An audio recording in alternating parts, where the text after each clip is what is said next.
windande meɗen jeeɓiri. أعوذ بالله من الشيطان الرجيم. ويجب عليه حفظ بصره من النظر إلى الحرام، ولا يحل له أن ينظر إلى مسلم بنظرة تؤذيه إلا أن يكون فاسقا فيجب هجرانه. ويجب عليه إن وديته كل فعله حفظ بصره رندي جيتي مكة وندار مكة من النظر إجاوت إلى الحرام فادي كهرمي ندى إن ودي يتر مكة ينانغدم كالكو الله دغناني وتو ندارت دم يتر ندي ولا يحل له دغناكي كل فاد أن ينظر أن جيوات إلى مسلم فادي إن جولد بنظرة تاوك يوغل توسيه كي ان لور جولد اون بمعنى ند وتا جيورو جولد ƴeewki ki ngannduɗaa ki taw ɗum ɗon en jibin lor e fittaande julɗo on ɗon.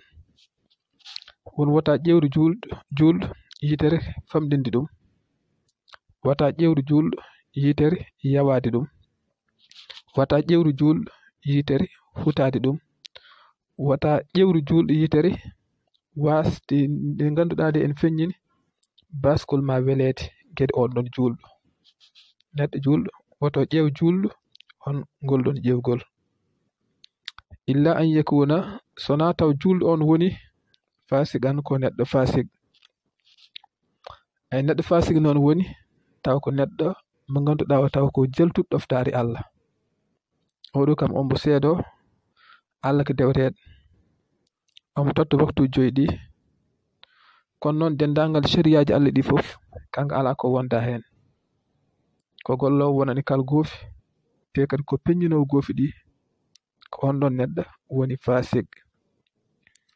On ɗon te kam en sella ƴeeworaama yitere taw ko hutaade golle makko ɗe wona hutaade zaati makko o alaa taw ko hutaade golle makko ɗe. Ɗum noon kam en sella haa o tin aan a wonaa beltiiɗo e makka, haa o tin aan a wonaa belaaɗo ko woni ko e dow mum. Fasig o en sella gollindira e makko e oɗo sif. On ni fayjib wonan koko waɗɗini hijranuhu hiiɗaadom be maana ngona ka neɗɗo ustiiɗo e makka woni mbasa jokkondirde e makka ni, mbasa gollindirde e makka, mbasa huutindirde e makka geɗɗi ngannduɗaa ɗe taw wona alay sago ko ma mbaddon ɗum. Wayajibu alayhi en waddi e dow julɗo e dow neɗɗo hifsu rende jamii jawarihi dendangal terɗe makka. En kaali neɗɗo omo jogii terɗe jeeɗiɗi ɗi Allah waɗi e makka. Dendangal ɗeɗo terɗe jeeɗiɗi noon koko waɗɗi yo reen terɗe ɗe bi maana woni yo toppir terɗe ɗe, yo aynu terɗe ɗe, woto jaɓ gollirde ɗen ɗon terɗe kalko geɗal ngal Allah yiɗa. O waɗi hen noon massaɗaa fodde ko waawi, fodde ko hattani won fodde ko waawi. O nanga jungo makko ngo waas memde ko Allah ko yiɗa fodde doole makka. Ɗemngal makko ngal o waas haalde ko Allah ko yiɗa fodde doole makka. Nafuru makko ndu o waas heɗaade ko Allah ko yiɗa fodde doole makka. Koyɗe makko ɗe o waas yaade e ɗo Allah yiɗa fodde doole makka. Reedu makko ndu ne o waas nannude toon ko Allah ko yiɗa fodde doole makka. Awre makko o kadi ko noon, dendangal terɗe makko ɗe ko noon. Kala ko ɓurti ko doole makko noon ɗum ɗon Allah nangirtama ɗum. Nde wonno Allah mbiyaɗen fattaqullaha mastada'tum. Eyi ɗum ɗon ko hunde waɗɗinde e dow neɗɗo julɗo o walla mbiyen neɗɗo killifaaɗo o. Wa an yuhibba en waɗɗi no yiɗirta lillahi sabi Allah. Neɗɗo kala kadi yiɗi ko farille e dow ma ya yiɗir hunde nden ɗon sabi Allah. Wa yubghida lahu o añir sabi Allah kadi. En waɗɗi ndo yiɗirta sabi Allah, en waɗɗi kadi ndo añirta sabi Allah. Holko woni yiɗirta sabi Allah? Saɗa yiɗi neɗɗo yataw ka jiiɗo e makka geɗɗe ɗe ngannduɗaa ɗe tawa Allah en yiɗi ɗum ɗon. So a yii e neɗɗo ko Allah yiɗi tan yiɗ on ɗon neɗɗo. ɗum woni yiɗirde nde sabi Allah.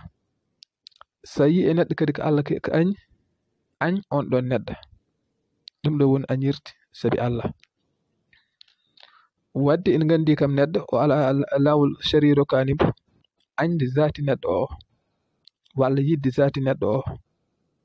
neɗɗo mbiyaɗa ya yiɗ golle makko ɗe so hawri Allah en yiɗiɗi jiɗa golle makko ɗe won an aɗa yiɗimbo. so hawri kadi golle makko ɗe pewani Allah yiɗa golle makko ɗe gaña golle ɗe won an aɗa añimbo.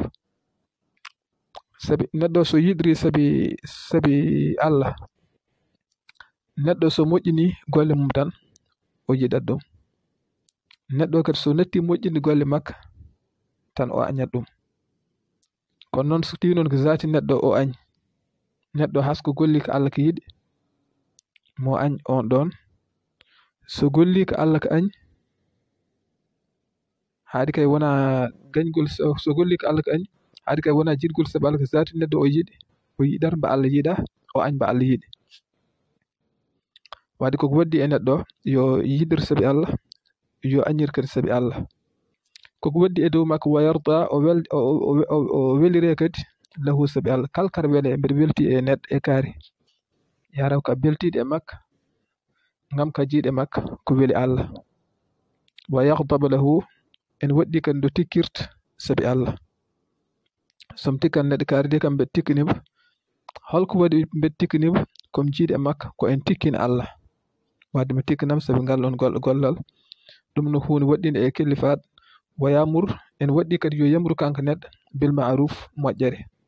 so yi moƴƴere woni ko foti wonde en waasi waɗede o daro o yamiri yimɓe ɓe mbaɗe. wayan ha o haɗ anil mun kadi gueɗe pankare. so yi kadi bonande en waɗe ha ɗum ɗon fotani wonde en waɗɗimo o daro kadi o haɗ nden ɗon bonande. haadi kay omo jogii sembe majjum taw so haɗi so yamri walla so haɗi taw jibinantama caɗele. omo jogii kadi forti ɗum wawde wadde ade sekkati o pees ɗo so yamri moƴƴere nde walla so haɗi nde ɗo bonande bel kadi jibinta ko ɓuri ɗum bonde. e neɗɗo so tawi joni a andi so haɗi nde ɗo hunde haɗande en wawi jibinde ko ɓuri bonde e hunde nden ɗon bonande ɓurdi ɗon bonde en wawi feññirde sabi ɗum ɗon nden ɗon bonande hadde ɗum nde ɗum ɗon ko hunde haɗande wonata.